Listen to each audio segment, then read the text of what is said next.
Hi, friends, and welcome to the Dr. Green Mom Unfiltered podcast. This is your host, Dr. Ashley Mayer. I feel so honored to have this opportunity to support you and your family on your parenthood journey.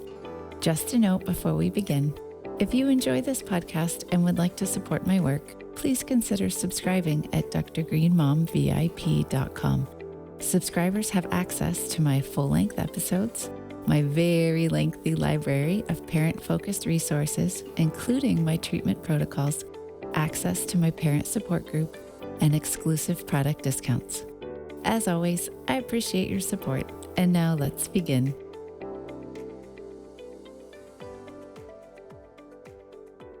Well, hello and welcome to this week's podcast of Dr. Green Mom Unfiltered. This is our 7th podcast recording, I think. I'm on a roll, y'all. This is Dr. Ashley Mayer, your host. I am the founder of Dr. Green Mom.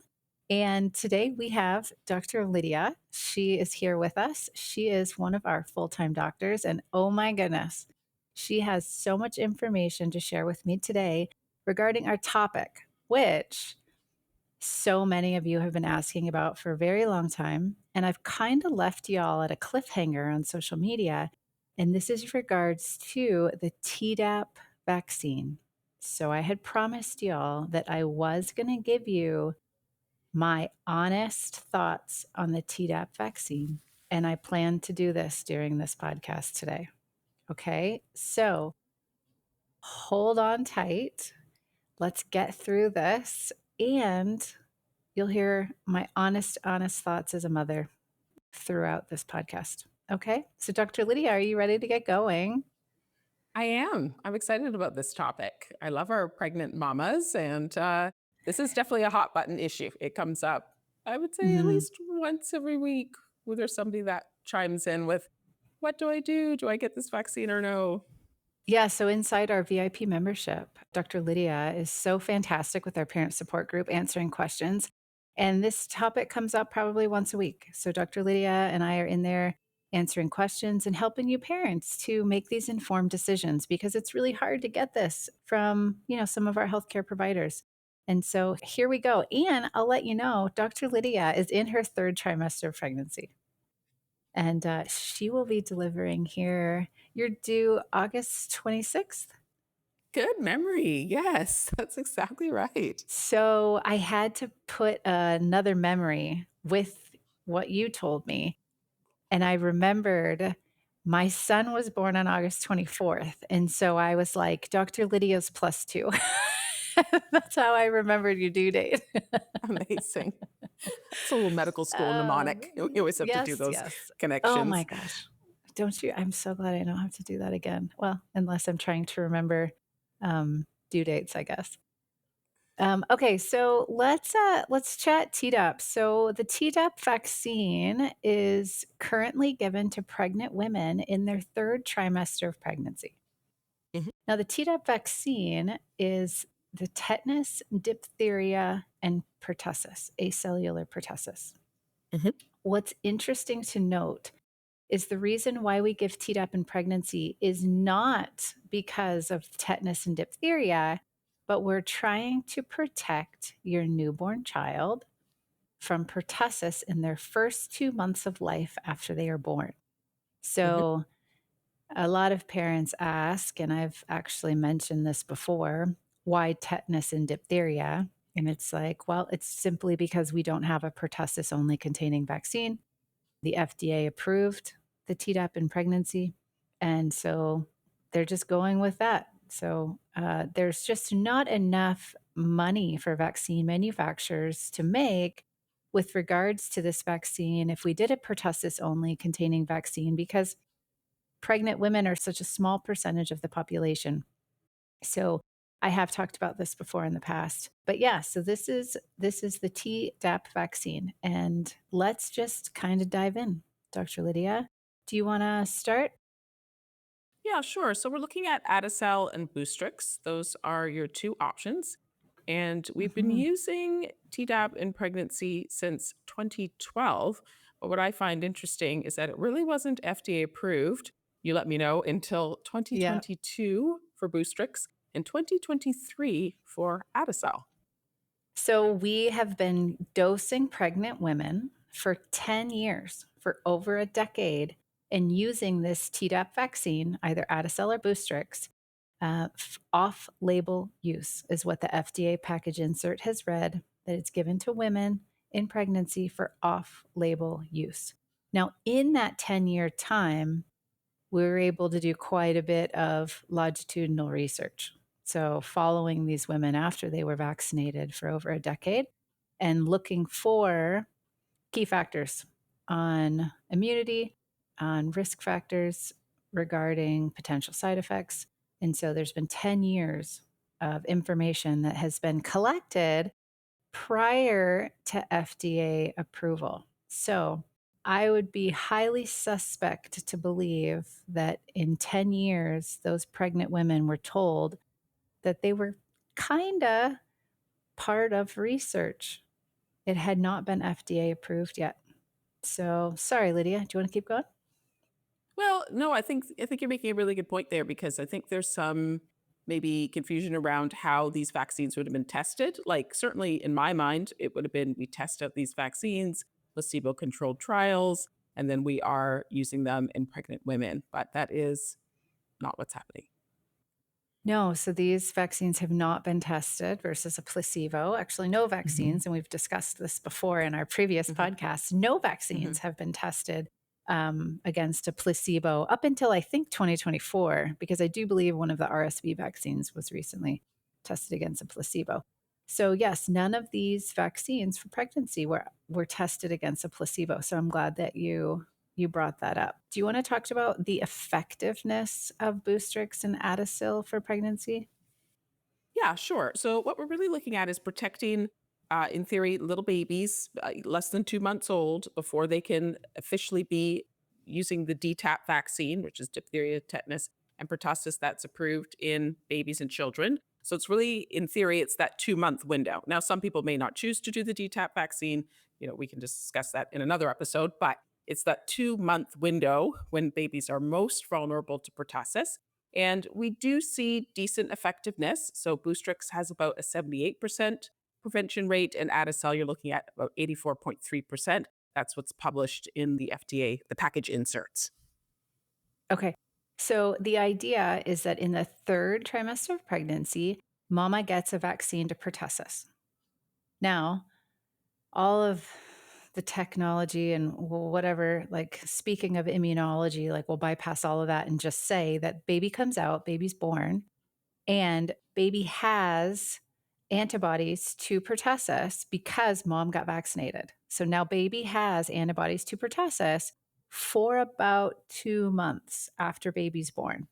And at that 2 month mark, and some research actually shows that babies may be protected up to 3 months after they're born. And then the idea is that at the 2 month appointment, when babe goes for their 2 month vaccines, they start the series of DTaP. And that is to help to protect them from diphtheria, tetanus, pertussis after age 2 months. Yes. And it's interesting to note that these antibodies are going through the placenta to the baby. So this isn't a Yes. breast milk transfer. So whether you're breastfeeding or not, there's other benefits to breastfeeding, which we can talk about with pertussis. But in this instance, we're talking about a placental transfer of antibodies. Correct. And then people ask, like, what's Adacel and Boostrix? So these are two brand names of vaccines. So Right. one of Yes. them is GlaxoSmithKline, and the other one is by the company Sanofi. Hmm. And the only difference that I really think is the aluminum used in each of these vaccines. So Boostrix Hmm. uses an aluminum hydroxide as their adjuvant. And then Adacel uses an aluminum phosphate as their adjuvant. And aluminum phosphate is less used, but I potentially see less side effects at the injection site. So, is there anything else you want to add to that in terms of both of those brands? Like, do you see a difference just when you look at the ingredients? I didn't see a significant No. difference. And even in the most commonly reported adverse effects in terms of like injection site pain and malaise and just kind of feeling run down afterwards, headaches, stuff like that that can happen after a vaccine, they seem to be quite similar in their profile as well. Yeah. And so let's just talk about. So I want you all to understand that we're not vaccinating for diphtheria and tetanus, although that is in the vaccine. Mhm. So diphtheria is super rare in the United States. I don't even think there's been a case in 10 years. And tetanus, your baby can't even crawl yet until at least age 6 months. And so there's no need for diphtheria or tetanus in this vaccine. So this is strictly for pertussis. So let's just quickly talk to pertussis. What's the point, Dr. Lydia? Why is pertussis such a problem for little infants or Yeah. newborns? So pertussis really comes down to having it's a respiratory tract infection and it spreads quite easily. So, like one person can Mhm. infect 12 to 17 other people. So, it's quite infectious once it's around little babe. There's two stages to pertussis. The catarrhal stage is like, it just looks like the common cold. Your baby will have a fever, a mild cough. And at that point, you may not realize that your baby's quite infectious, but they will be at that time. And it's about 2 weeks of just sort of your baby not feeling well. And then it gets into the paroxysmal stage, which is 1 to 6 weeks. In Chinese medicine, they call it the 100-day cough, and it is a pretty gnarly cough. You've got lots of mucus, and you've got these coughing fits where people are coughing, the baby's coughing, coughing, coughing, and then it's called whooping cough because the baby will try to inspire and breathe in, and you kind of get this whoop, and that's what's really characteristic. So it can really cause a lot of low oxygen and just a real tough time on these little babies' lungs. Yeah, and also keep in mind that at this tiny age, there may be no cough. So, in a 2-month-old who's infected with pertussis, it just may be cyanotic. Baby turns blue and they can't breathe. The little airways are so, so tiny at this age. And under age 3 months is where we see increased mortality rates, so death rates of those who contract pertussis. And so I think this actually might be a good time to talk about the current rates. I wanted to bring this up. Um, Pertussis is cyclical. So some years you're going to have really high rates of pertussis, and then some years you're going to have really low rates. And so it's not because more people vaccinated in 2023 as opposed to 2024. It's just because pertussis in all of these diseases, they wax and wane. So they go up and down. So you're going to see higher rates some years and then lower rates in other years. So, as an example, we're going to give you the total pertussis cases for 2023, and that was 7,063 cases. So, that was a pretty good year. There was only 7,000 cases of pertussis in 2023 in the United States. Now, in 2024, it was one of those up years. And so in 2024, we had a total of 35,435 cases of pertussis in the United States. So it went from 7,000 in 2023 to 35,000 in 2024. Vaccine rates were the same across the board. So I want you guys to all understand that. Now, in 2024, there were 10 deaths to pertussis. And of the 10 deaths, 6 of them were under the age of 1 year old. So 60% of those who succumbed to pertussis were under the age of 1. Now, when Mm. I was talking to Dr. Lydia prior to us starting to record, what I found fascinating when I was looking up the statistics, and we're going to put this in your show notes. So if you're a VIP member, you will have the show notes to this episode and all of our podcast episodes. So all of the links to our research, all of the links to the data that I'm pulling is in your VIP membership at drgreenmomvip.com. I was telling Dr. Lydia that of the 35,000 cases last year, 25% of those cases had at least 3 doses of DTaP. Hmm. So, not that we're talking to the effectiveness of DTaP because we're talking about Tdap today, but the acellular pertussis portion of the vaccine, whether it's the Tdap vaccine or the DTaP vaccine for infants and kids, just does not work very well. So I'll Hmm. speak to this real quick. I don't even know if this is in our show notes, but I wanted to speak to this that women regularly ask, "Hey, Dr. Mayer, I had a Tdap vaccine last year when I was pregnant with my first or my Hmm. second, and I'm pregnant with my next child, and they're telling me I have to get another Tdap vaccine. But I was told that this is a 10-year booster. So why do I have to get this every year that I'm pregnant?" It's if you have 5 pregnancies in 5 years, they want you to get the Tdap 5 times. And here's the reason: the acellular pertussis portion wanes to near zero after 1 year for pregnant women. Mm. So, in order for babe to get that placental antibody transfer, it must happen when they're pregnant with babe. Hmm. And unfortunately, women who are, pregnant on the regular, they are supposed to get this Tdap, and the likelihood of having protection with the next baby or the third baby after that is near zero. So there's little to no protection that you're going to transfer if you've got this vaccine in a pregnancy prior to your current pregnancy. So I just want to throw it out there. Dr. Lydia, do you have anything? I just think that's good for people to know because sometimes I think there can be a false sense of security with vaccines. You feel like I've got the vaccine, I'm 100% fine, like nothing can possibly go wrong here. And that's just unfortunately not the case. So it's good to always be mindful of pertussis in your environment, even if you have had a vaccine. Yes, exactly. Okay. Yeah. So we talked about we don't have to worry about diphtheria and tetanus, right? Because in the vaccine, we're only talking about pertussis. And so we talked about newborns and what happens when they get pertussis. It's quite gnarly. And so let's speak to the controversy. And this is what most parents want to understand. They want to understand, what is the benefit of the vaccine? What is the risk of the disease, and vice versa?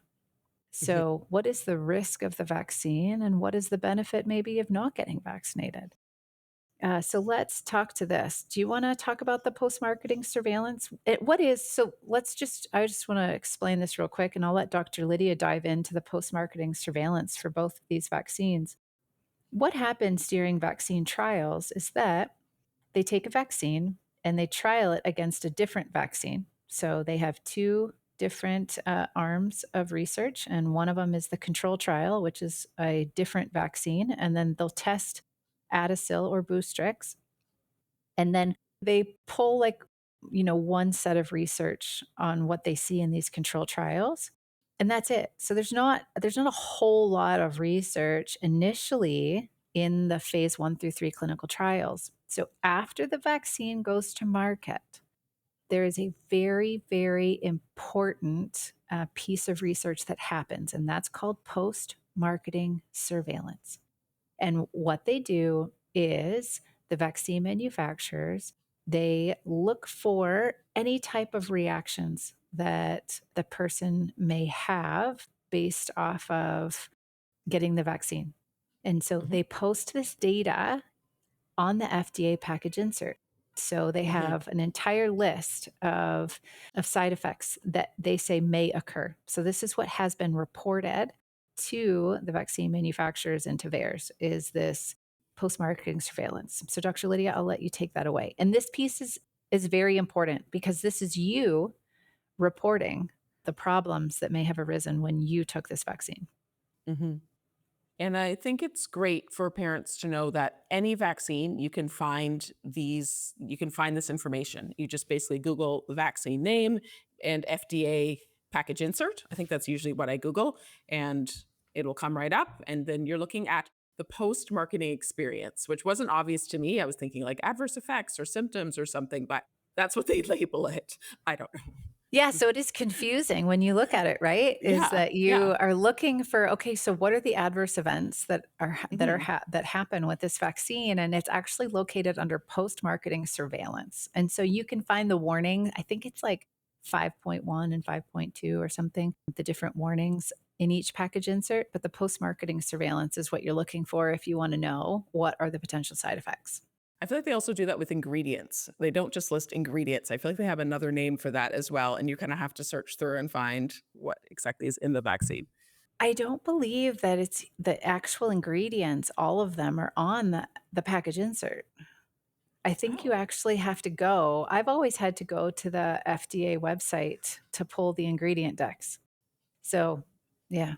And tables. So the CDC and the FDA have tables, and I've shown you guys many, many times, vaccine ingredients. And so Johns Hopkins has a beautiful website for vaccines. So if you Google Johns Hopkins vaccine ingredients, beautiful tables pop up to show you. And they also show you which ones are allergenic, which ingredients are more allergenic than others. Oh. I just love Johns Hopkins for that. Yep. Oh, that's amazing. Okay, so let's, Dr. Lydia, do you want to chat the post-marketing surveillance for Adacel? So there's two vaccines, remember, that are approved in pregnancy, Adacel and Boostrix. So let's chat Adacel. Sure. So, and these symptoms you'll find they come up again and again over different vaccines. So Yeah. this is not necessarily unique to Adacel or Boostrix, and there's a lot of crossover here. So we're looking at allergies and immune system stuff, hypersensitivity reactions, and if you've had it once, caution on ever getting that vaccine again because anaphylactic reactions tend to get worse. So you're probably done with that vaccine. Nervous system disorders. I think the main one people worry about is Guillain-Barré, that one where your nervous system kind of progressively shuts down. And again, this doesn't Mhm. happen in many people, but if it happens to you, you definitely care. So we're looking at different kind of palsies, facial palsies where you get drooping, things of that nature. Myocarditis comes up, so that's inflammation of the sac around your heart, and you can certainly get joint pains, musculoskeletal sorts of things, so muscle spasms, muscle pain. There's a lot. I actually found when I was looking at these two vaccines, I found it was quite high, like in the 60-70% range of people experiencing lots of localized pain Mhm. and malaise and just not feeling well. So uh, don't be surprised if you do get this vaccine and you don't feel awesome for the next 24, 48 hours, because that definitely was a thing. Yeah, your immune system's working its butt off when you get a vaccine. That's the whole point of it. I guess I do want to say one quick thing. The Adacel vaccine is more of a Th1, Th2 balancer. And the Boostrix vaccine is more of a Th2 inducer. And so, if Mm. you have a history of allergies, eczema, atypia, asthma, you may want to ask for the Adacel vaccine. So, it's just kind of a quick tidbit. I actually forgot. I just like pulled it somewhere out of my head. That's a really good tip. Yeah, keep that in mind. So, for Adacel and pregnancy specifically, Dr. Lydia, what are some of the reported post marketing reactions? Yeah. So overall, the research that was conducted, they looked at it was kind of an age range, a time range of 2005 to 2022, and it was about 1,200 pregnancies, which I actually find to be like kind of a low number. Like that's not to me, that's not like that big of a number. We just talked about vitamin K1 oral, and that was a study of 400,000 women that showed the oral vitamin K is just as great as the shot. And so Hmm. this research we're telling you is 1,200 people. Like that's what we got. Over 15 years of research, and we got 1,200 people. 1,200 people to extrapolate data from. I'm laughing because it's not funny. It's not funny. I know somebody commented that we laugh sometimes awkwardly at things that are a little bit dark. I laugh when I'm uncomfortable. It's like, yeah. Okay, so we're just putting that out there. We're uncomfortable with this number. Exactly. So let's chat birth defects, miscarriages. Yeah, the numbers were similar to what you would expect to happen in the population at large. So, Okay. I don't want parents to feel freaked out that there were a lot of miscarriages or birth defects because there wasn't in animal studies as well.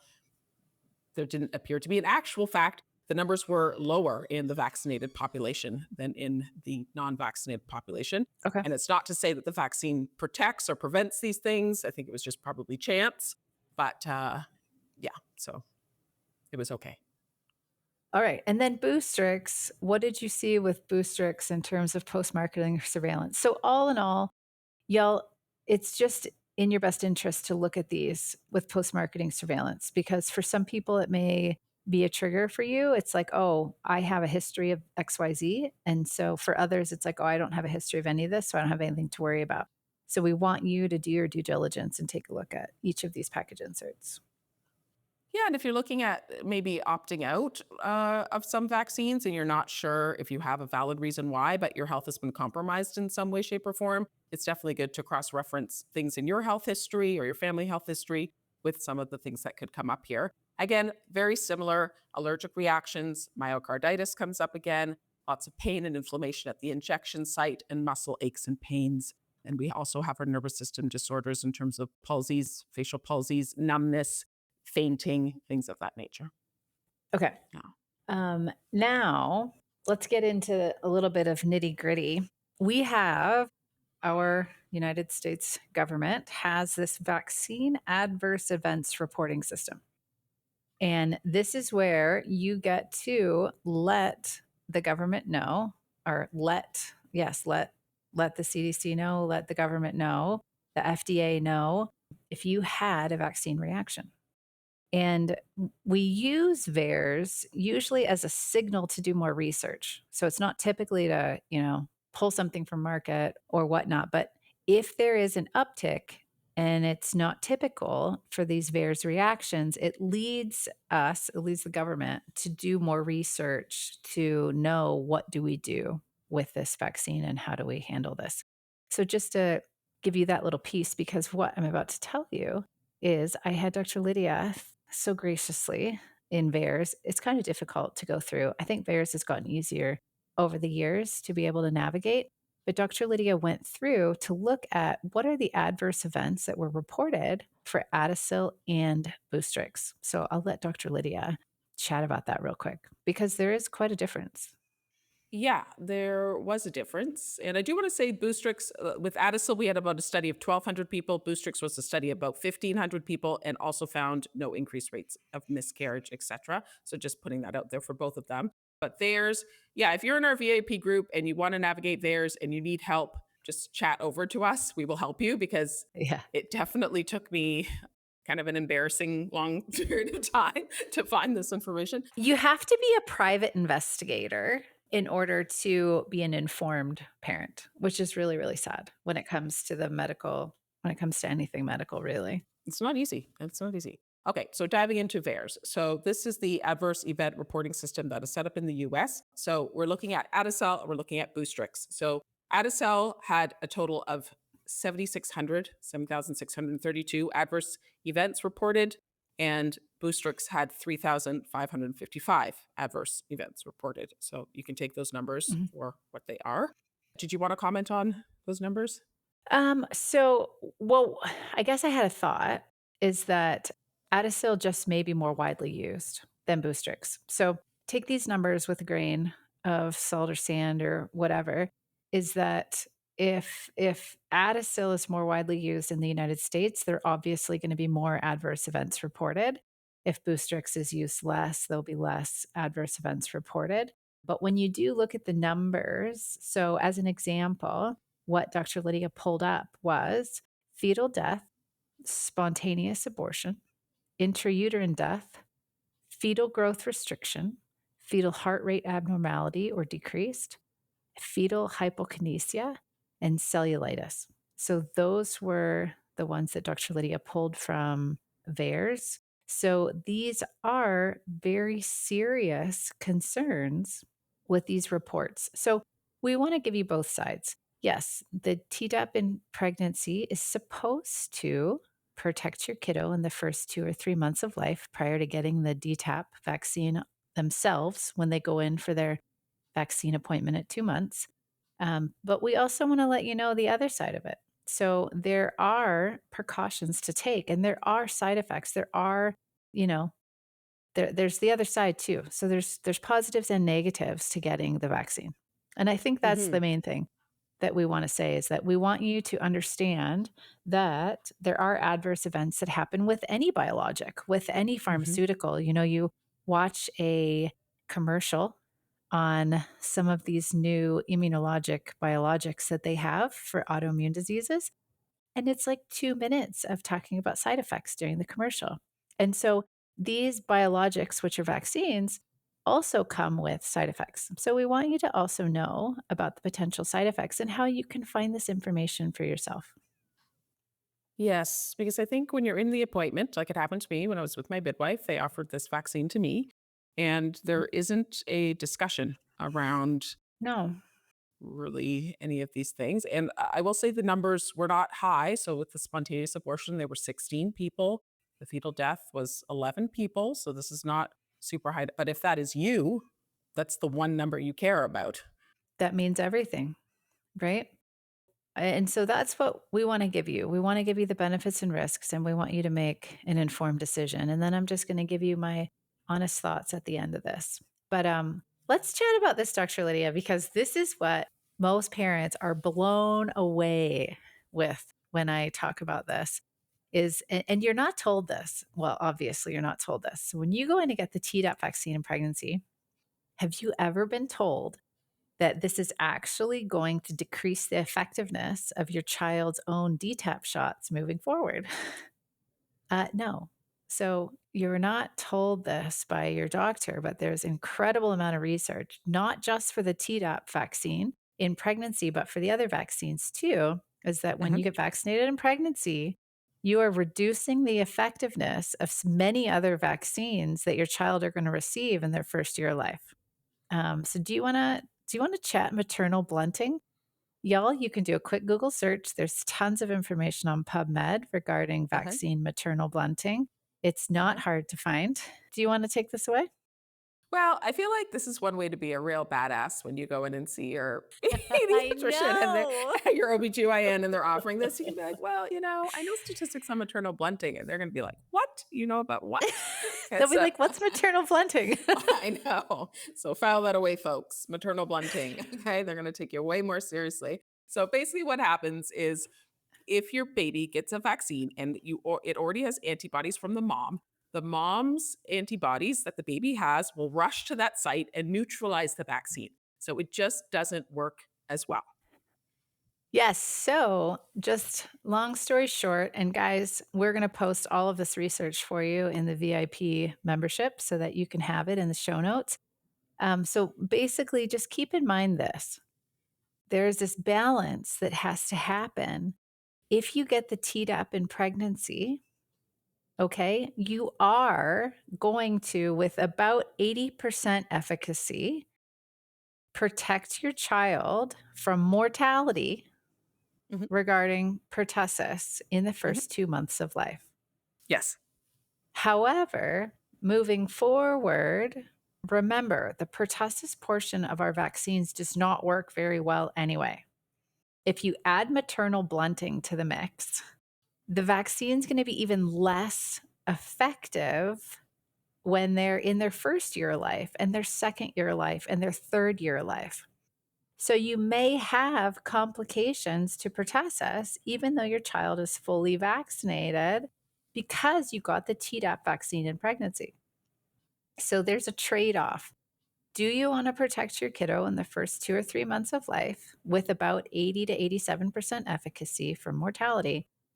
Or do you want to forego the Tdap vaccine in pregnancy, cocoon your baby in the Mhm, first 3 months of life? And we'll talk about that in a minute. And then if you choose to vaccinate the 2 months on, at least that pertussis portion of the vaccine will work better to be able to protect your kiddo in those 2 months to 3 to 4 years of life. That's the trade-off. Is like, which do you do? And so let's chat about the cocooning strategy. Should we talk about that since I already mentioned it? Yeah, sure. I just want to note that we're talking about 11 to 22% less vaccine effectiveness. So just to put a number there. Oh, okay, great. So let's rewind. The effectiveness of the pertussis portion of the vaccine will be up to 22% less effective if mom gets the Tdap vaccine in pregnancy. The DTaP vaccine will be up to 22% less effective. And it's already That's not right. very effective to begin with. So just keep that in mind. Yes. Yes, and that was Okay, published in JAMA, the Journal of the American Medical Association. So not some obscure journal. This is like a well-known thing. perfect. And I also I just recently learned this. So the diphtheria toxin is attached to both pneumococcal and Hib vaccines. And so there's also blunting with these other vaccines that we use to prevent meningitis.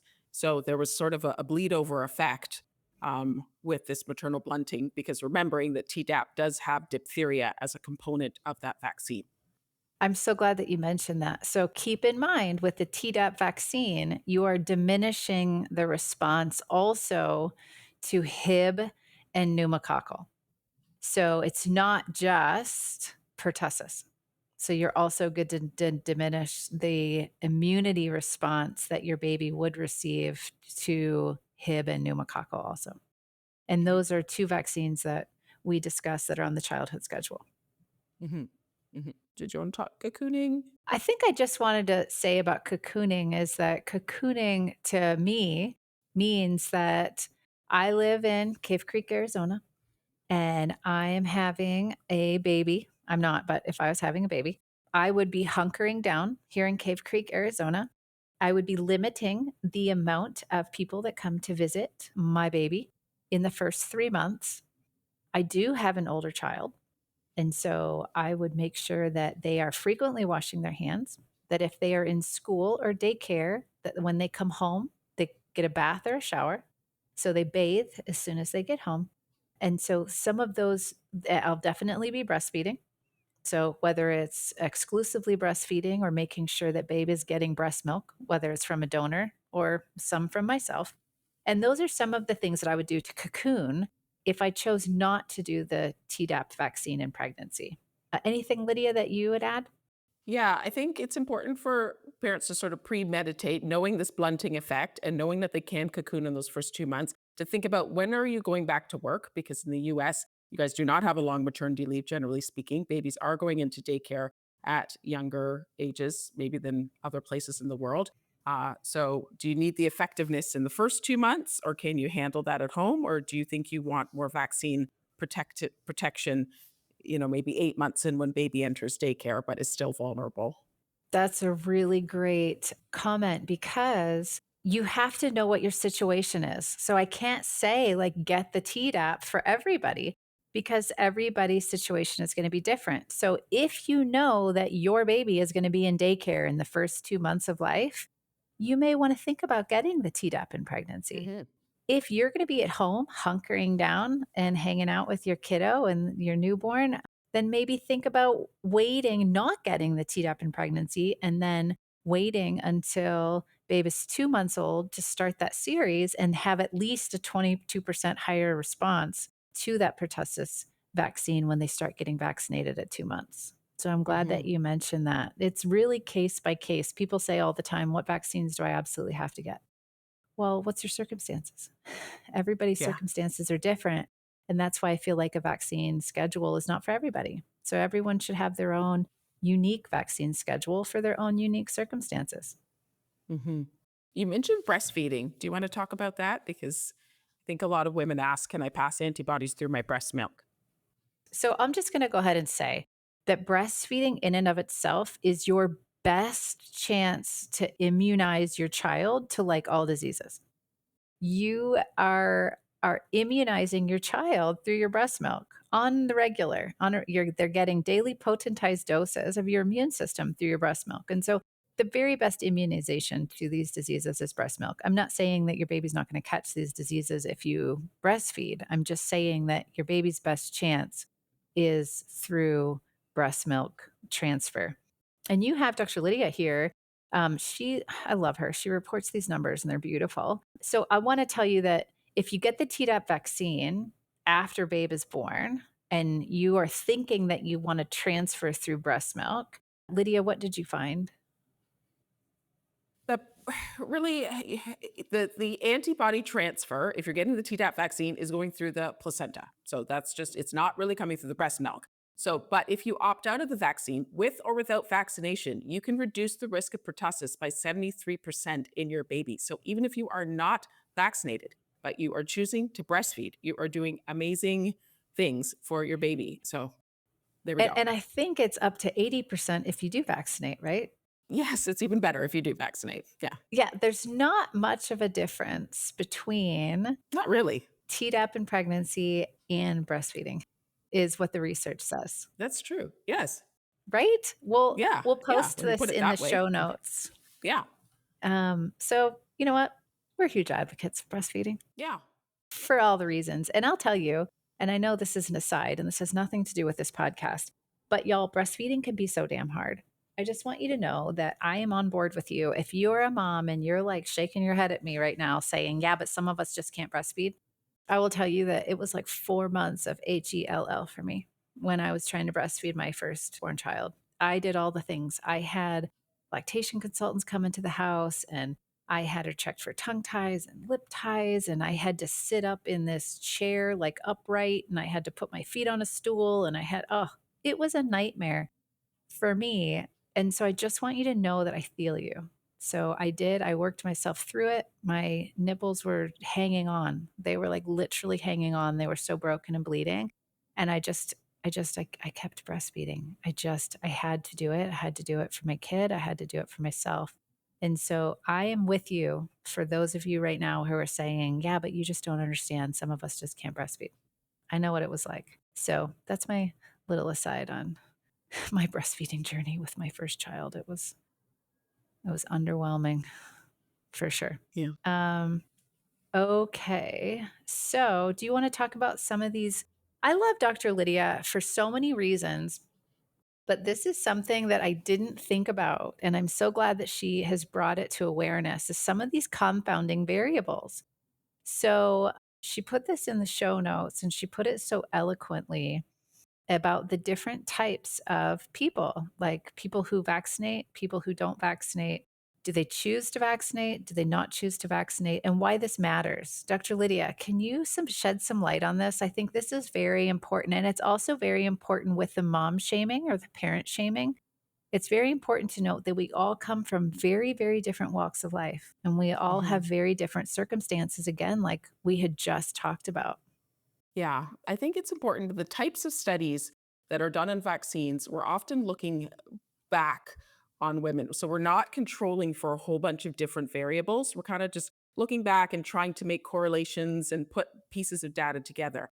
But there's two types of mothers who do not vaccinate. There's some that choose not to vaccinate, and there are some that don't have the medical care to vaccinate, Who don't have access.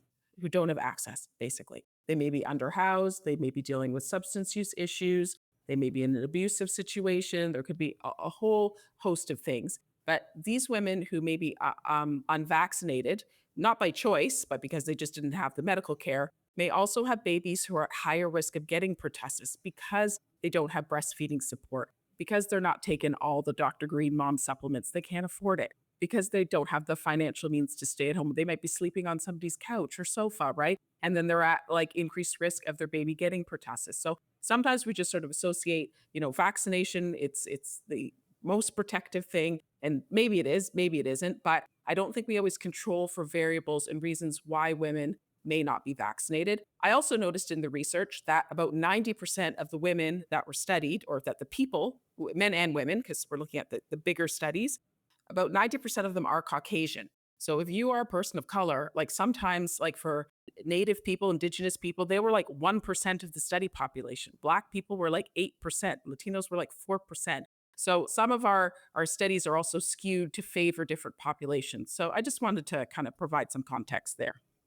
I am so glad that you did because I think it's really important. And we're coming to see when it comes to genetics, when we're looking at different populations, there are so many different genetic variants depending on your ethnicity. And so I find it fascinating that so much of our research with regards to vaccines is typically Caucasian. And so I'm glad that you pointed that out there because it's not that everybody has your train of thought. So if you are a homesteading mama and you get to raise your kids at home and you're homeschooling, and you have nutritious foods and you have your own dairy cow. I mean, this is happening now in the United States and I love it Oh, and I yeah. think it's beautiful. But it Mhm. doesn't mean that everyone else has that same type of access. There's, inner city areas I just drove through a reservation on my way back from Utah. My daughter and I, we were driving through a reservation, and there's no grocery store. There's absolutely nothing. There's a convenience mart. So people are going to the convenience mart to get their food. There are no fruits and vegetables. And so I think we're getting off on a tangent, but I really appreciate you, Dr. Lydia, for putting that in these show notes. So mamas and dads, let's just be nice to everybody. Let's just try to put yourself in their shoes. Okay, cool. So let's chat real quick about protecting kiddo from pertussis. We talked about cocooning. And, avoid public places. No, you're not gonna take your 3-month-old to Disneyland, are you? Or Disney World? I mean, some of you do, and I just find that absolutely fascinating. Dr. Mayer, I don't know what to do. We're taking our child to Disney World, and I don't wanna vaccinate. Alright, well, then don't take your child to Disney World. Like, it's I just find it interesting. So, if you don't want to do the Tdap in pregnancy, or you wanna forego other vaccines for your infant, maybe stay away from crowded places, for the first Yeah. 6 months to year of life. And then we discussed cocooning. Yes, we did. Yeah. I love that Dr. Lydia put this in here about help HEPA filters and indoor air quality to Yeah. reduce respiratory exposure. So get yourself a good quality air purifier for, Mhm. the larger rooms in your house, and especially where your kiddo's sleeping. So Mhm. I love this. I cannot believe how much dust and stuff comes out of all the particles and toxins are coming out of the air into these filters that I'm vacuuming. I can't even believe it. It's just a super simple, effective way to cut down on transferring respiratory illness of all kinds, not just pertussis. We talked about strict hygiene, so just make sure everybody's bathing. If you're around in public places, come straight home, get your clothes off, bathe before you are around babe. Monitor for early signs of any type of illness. And moms and dads, you plan on doing this anyway, but you just want to make sure that at first sign of illness, that you are, getting that taken care of. Okay. And again, breastfeeding is so best when it comes to illness when you have a little infant.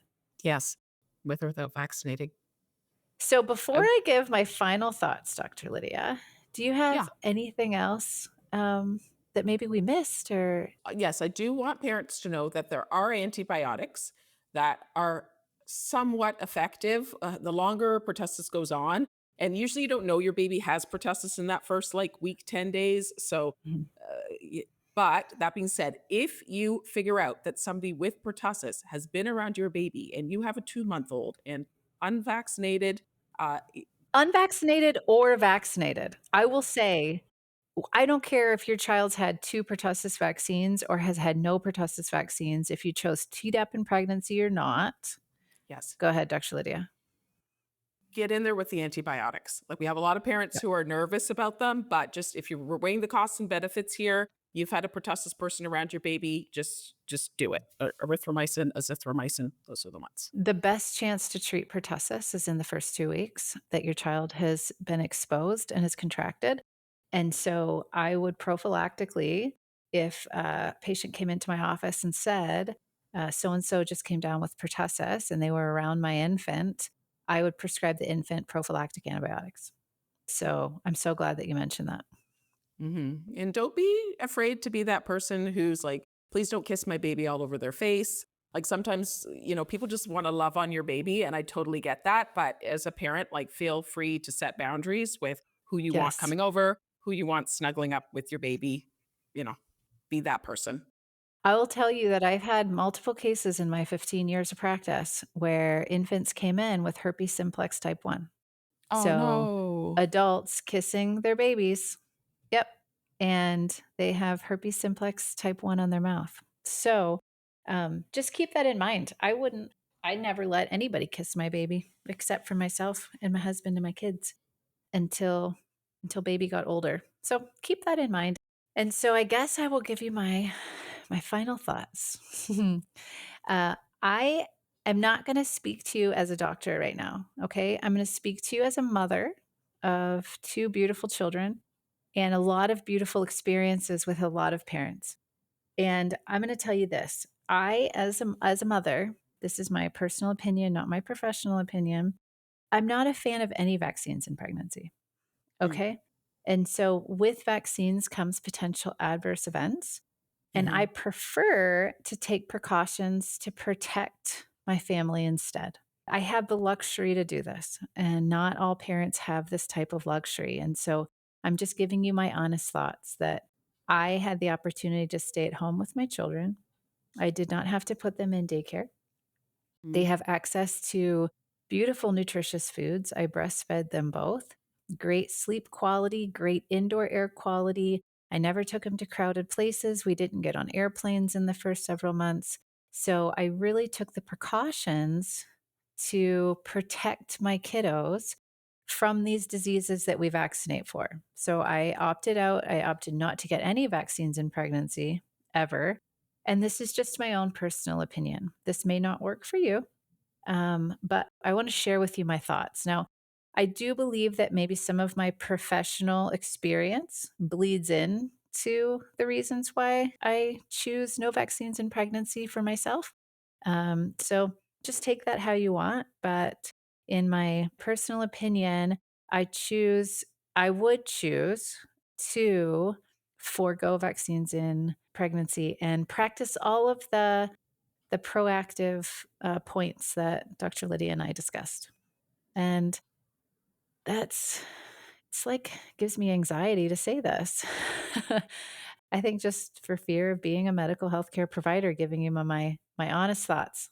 I always want to be honest with you guys, and I I want to give you both the benefits and the risks of everything that Dr. Lydia and I discuss or that I'm discussing on my own, because I want you parents to make an informed and educated decision. And so I think what you can take away from this is, based on your circumstances, make an informed decision on what you think is best for your family. And I think that Hmm. Dr. Lydia and I hit on enough informed pieces for you to be able to sit down with your significant other and put a plan together when it comes to, vaccinations during pregnancy.